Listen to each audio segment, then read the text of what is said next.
Okay, this is going to be the video where we talk about why we decided not to build as of yet here in Ghana. And I'm gonna try to go through this as quick as possible. But you know, when it comes to land and housing here, if you don't know too much about that field there, it's easy to get dragged in and not understand all the stuff that comes behind, like whether you're leasing it or owning it. Everything that comes behind that, and if it's not an infrastructure that's has a checks and balances system, sometimes you could get like lost in the loop because there's a lot of people out here selling fake land, all this kind of different stuff. But we didn't run into that, but we ran into some other issues hindered the process of a lot of stuff starting. So I'm gonna get started now, all right? So we purchased land here over like a year and a half ago. We showed the whole process from when we left America to get here. And we had everything kind of set up, through this guy we used to watch on YouTube. And everything was pretty legit, when you got there, when everything started, pretty legit. We ended up sending them the money for the land, which in I was as close to like $4,000. And that's for the acre in Yehuda. And we also ended up buying another almost 2 plots right down the street from our apartment. So like this way I am now. We own that piece of land there. But the acre is where, a lot of stuff is going down at, where the actual house building is supposed to be. And yeah, I'm not doing this video to like bash anybody, The parties involved, we know what's going on and we know what's being done to try to correct the situation. But I'm doing this video more so for, we show our whole experience here.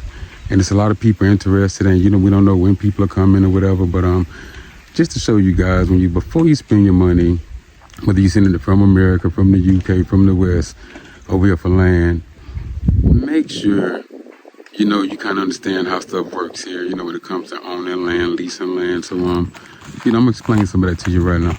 Like before you get here, understand that, you're moving to a country that the system is getting better, but it's nowhere near as like the United States when, it's checks and balances and that kind of stuff. So that would kind of messes up a lot of stuff here sometimes because when you have no checks and balances, you go off people's like word of mouth.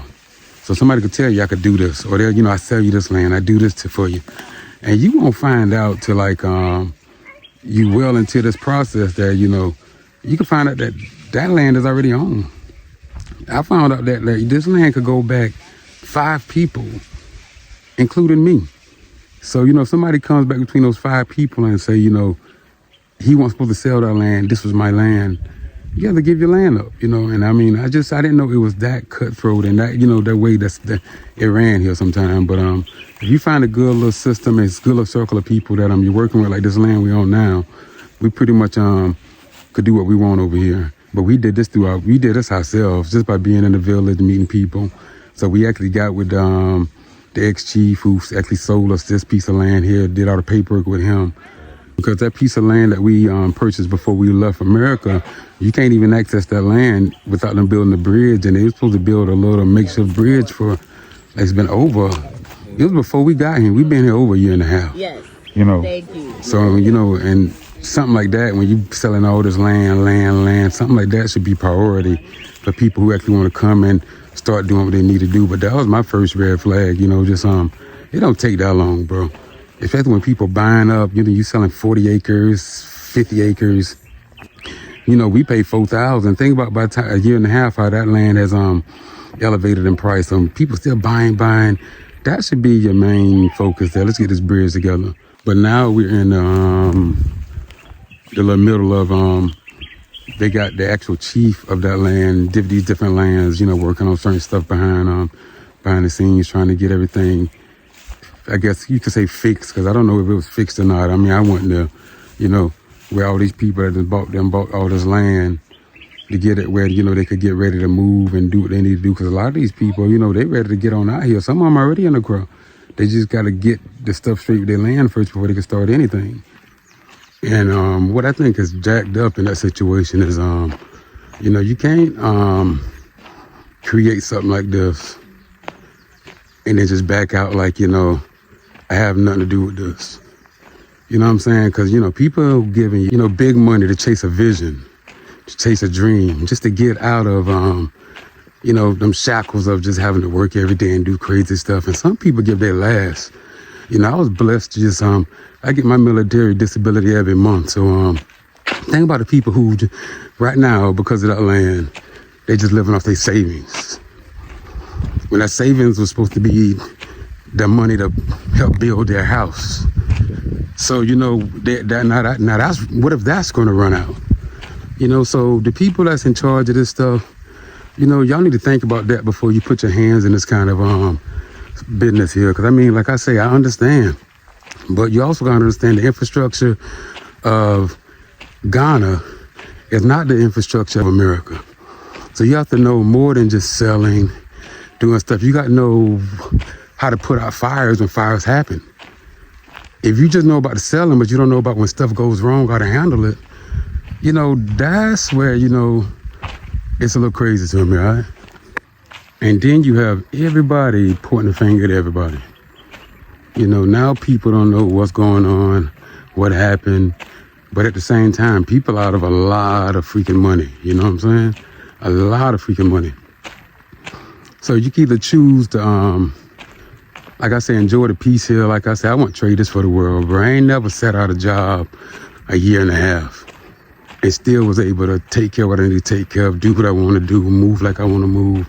I have never been able to do that. So I kind of look at this a little different, but I do understand the people that put their last bit of money into this and was hoping to get out that system. And then something like this happens and the person that's in charge of all this kind of just turns his head and says, you know, talk to the chief. You know, so, bro, I get it, you know. Hey, but you just got to stay focused, man. I mean, stay focused, man.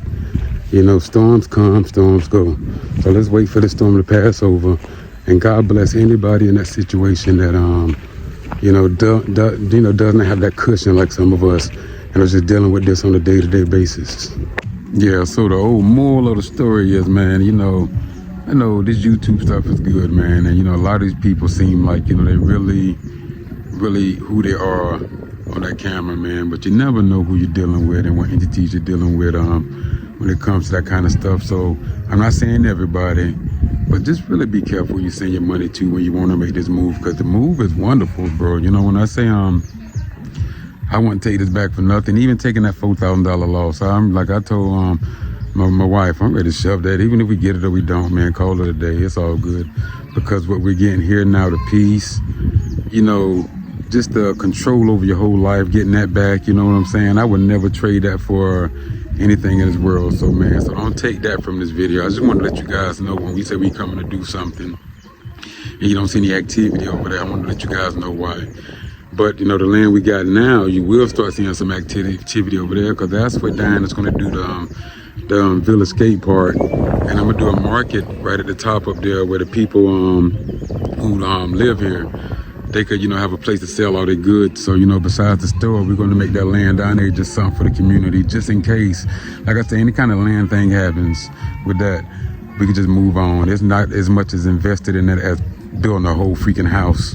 So, I mean, so I hope you guys enjoyed this video, man. I wanted to come in and tap in and let you guys know what was going on with that. And I'll keep you guys updated, you know, as of the acre that we have, whether we get that back, whether we get a refund, however it go, I keep you guys updated.